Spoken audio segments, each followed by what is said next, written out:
Welcome to Heavenly Rangers Call Service Center. For English, press 1.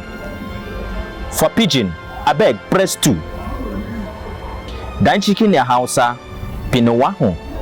Kilo shele Yoruba, prinwaka 2. Fanshini hishina akina wakishina, fanshu toa. World can be something. Jalinvuvu, jakunvu, jinguvu. Make hora asụsụ Igbo. Pia ise. Nke mmanya asụsụ Igbo, apịa m ise. Ọ bụrụ na ị chọrọ ya n'asụsụ Abakaliki, pịa nam. What? Ị chọọ ya n'asụsụ Anambra, biko pịa abụọ. Ọ bụ na ọ bụ Nsụka wele ihe chọrọ nwa na-edeje na moshine, biko pịa ya tọọ. Ị chọọ ya n'Igbo izugbe, pịa anọ. Biko Igbo izugbe, biko Central Igbo, the one I understand. Ano? This man. No, ọ bụ gị na onye ozizi na-ekwu.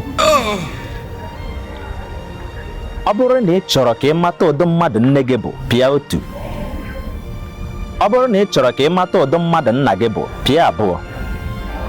Maka ịmata ụdị mmadụ ị bụ nakwa ụdị ndụ ị na-ebi, biko pịa atọ. Atọ, apịa m atọ. Nnọọ, ị pịrị nke ọma. Nke a bụ iji gwa gị ụdị mmadụ ị bụ. Aha gị bụ Yan Baba. Akara ekwentị gị kwụsịrị na 3 na 9. Ị gbara ahụ ọnụ dịka Judas. Ị na-ekpukarị okpu mmemme. Aha gị bụ Yan Baba. Ma gee ntị, Yan Baba, ị bụ mmadụ akpịrị, mmadụ mpako, apiriko nakwa mmadụ ụsa. This man. Ebe ọbụla akụrụ kpom, i buru efere nakwa bọtụlụ na-agagharị. Ị naghị eji anya afọ ebe ọbụla na-eme mmemme, burial, nakwa ebe ọbụla nwara posta mmemme. Ụsa dị gị n'ahụ, apiriko dị gị n'ahụ. N'ezie, ị bụkwa mmadụ nwanyị. Akwamiko ka eji mara gị. Mana ihe na-ewute m n'ihe ndị a bụ na ị naghị ekwe ka ihe ahụ ị na-eme ndị ọzọ ka e mee ya onye nke gị. Ị bụ ogbu mma na anaghị ekwe ka e were mma gaa ya n'azụ. Chegharịa.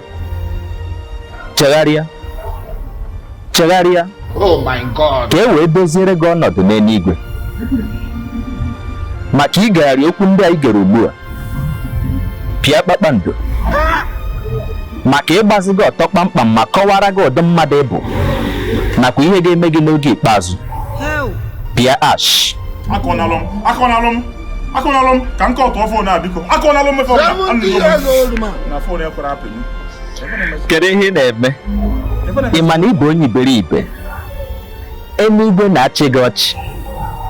Lee ka ndị eluigwe hapụrụ ihe ha na-eme bịa na-ekiri gị na-agba gị ọchị. Ị bụ onye nzuzu, ị maghị mgbe e kere nke ụkwa. Ọ dị gị ka ị ga-apịnyenwu ihe a. Negodi ihe ọ na-ezuzu. Ọ dị gị ka ị ga-apịnyenwu ya. Onweghị mpịnye.